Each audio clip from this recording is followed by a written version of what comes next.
अब हम बात करने वाले हैं लेबल्स के बारे में। लेबल का मतलब ये होता है कि हम किसी भी अपने इनपुट के ऊपर एक लेबल असाइन कर देते हैं। लेबल यानी कि एक टैग असाइन कर देते हैं या एक नेम स्पेसिफिक दे देते हैं। जैसे हम स्टूडेंट को उसकी आईडी दे देते हैं या रोल नंबर दे देते हैं। अब लेबल्स के दो फायदे होते हैं। एक फायदा तो इसका ये होता है कि जैसे हमारे कोई वेब पेज है जो विजुअली इम्पेयर्ड होते हैं, उनको नज़र कम आता है, फॉर एग्जांपल स्क्रीन रीडर्स, हमारे कुछ डिवाइसेस में ये फीचर होता है कि वो जो है हमारे स्क्रीन पर जो भी एलिमेंट्स होते हैं उनको रीड करके हमारे जो स्क्रीन रीडर्स होते हैं उनको बताते हैं। और ये फीचर ज़्यादातर आईफोन्स में होता है। यहाँ पर लेबल्स जो हैं वो स्क्रीन रीडर्स को हेल्प करते हैं कि वो जो हमारे वेबसाइट पे जो भी एलिमेंट है, यानी कहीं चेक बॉक्स है, कहीं हमारा ईमेल लिखनी है या हमें कोई भी डाटा देना है, तो वो डिवाइसेस जो हैं वो ऑटोमेटिकली डिटेक्ट करती हैं कि यहाँ पर ये चीज़ देनी है, यहाँ पर ये चीज़ देनी है। तो इस तरह से लेबल्स जो हैं वो उनको रीड करने में हेल्प करते हैं। दूसरी ये हमें हेल्प करती हैं रेडियो बटन्स में। रेडियो बटन्स यानी वो बटन्स जिनमें जस्ट आप चॉइस में एक ही सिलेक्ट कर सकते हैं। इस तरह के बटन्स में ये लेबल्स जो हैं वो हमें हेल्प करते हैं। यहाँ पर हम एक रेडियो बटन बना के देख लेते हैं।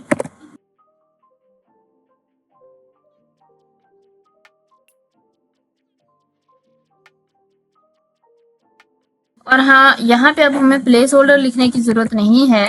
अब हम लिखेंगे यहाँ पे वैल्यू, और वैल्यू में हम दे देते हैं क्लास। एग्जांपल के हमें क्लास देनी है 10। यहाँ पर हम नेम देंगे। यहाँ पर हम एक और इनपुट बना लेंगे और उस इनपुट में हम लिखेंगे क्लास 11। वैल्यू में भी क्लास 11 और नेम में भी क्लास 11, और यहाँ पर भी हम क्लास 11 लिख देंगे। इसको करेंगे सेव। अब यहाँ पर एक रेडियो बटन बना के देख लेते हैं। इनपुट लिखेंगे, टाइप में हम रेडियो लिखेंगे, और यहाँ पे अब हमें प्लेस होल्डर लिखने की जरूरत नहीं है, हम वैल्यू लिखेंगे। वैल्यू में हम लिख लेते हैं क्लास 10। यहाँ हम देंगे नेम क्लास, यहाँ पर हम लिख लेते हैं क्लास 10। इसी तरह से एक और इनपुट बना लेते हैं हम,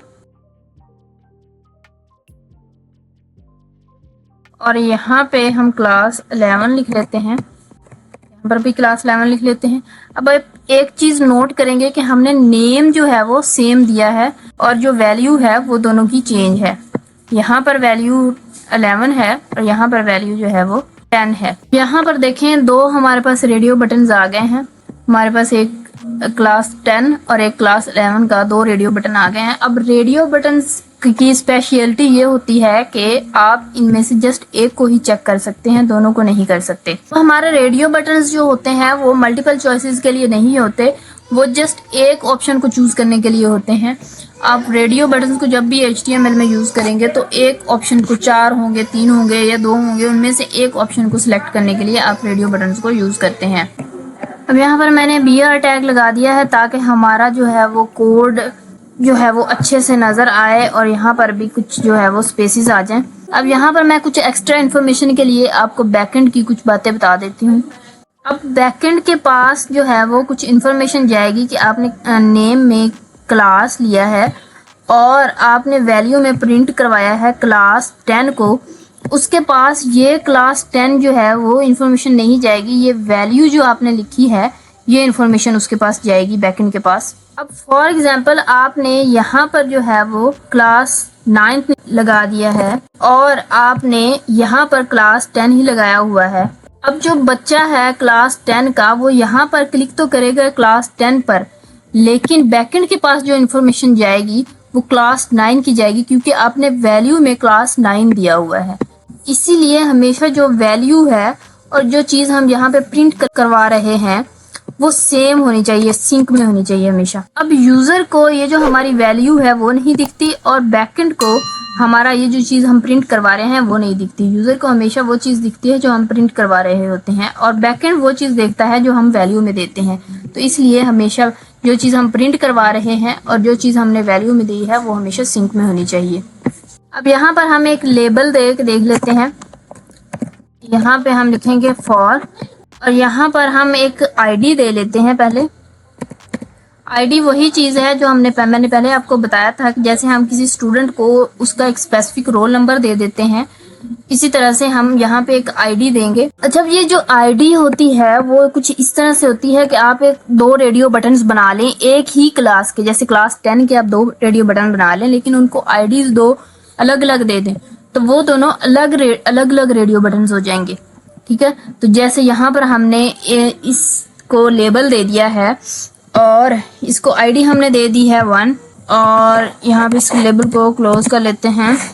इसी तरह से हम यहाँ पर इसको भी एक लेबल दे लेते हैं, इस इनपुट को भी। यहाँ पर हम लिखेंगे फॉर में हम लिखेंगे आईडी हमारी हमने क्या दी है, इसको 2 दी है तो हम 2 लिखेंगे, इसको क्लोज कर लेंगे।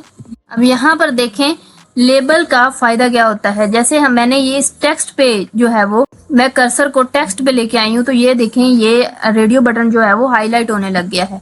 तो अब लेबल का फायदा यहाँ पर ये है कि जब मैं इस टेक्स्ट पे क्लिक करूंगी तब भी ये जो रेडियो बटन है वो सिलेक्ट हो जाएगा। अब लेबल्स का यहाँ पर फायदा ये है कि जैसे ये जो है वो क्लास है, ये मैंने सेम दी है और यहाँ पर भी रेडियो बटन में मैंने क्लास सेम दी है। तो जब यहाँ पर हम आते हैं और यहाँ पे इस टेक्स्ट पे क्लिक करते हैं और ये जो रेडियो बटन है वो सिलेक्ट हो जाता है, तो इसका फायदा ये है कि जो हमारे स्क्रीन रीडर्स हैं जिनकी आई साइड वीक है, उन लोगों को लेबल का बहुत फायदा हो जाता है कि वो अगर ये इसके अंदर सर्कल के अंदर नहीं जा पा रहे और स्क्रीन जो है वो काफ़ी छोटी है, जैसे ये टेक्स्ट जो है वो काफ़ी छोटा नज़र आ रहा है, तो वो जो है वो टेक्स्ट के ऊपर भी क्लिक करेंगे तो वो इजीली जो है वो इसको सिलेक्ट कर सकते हैं।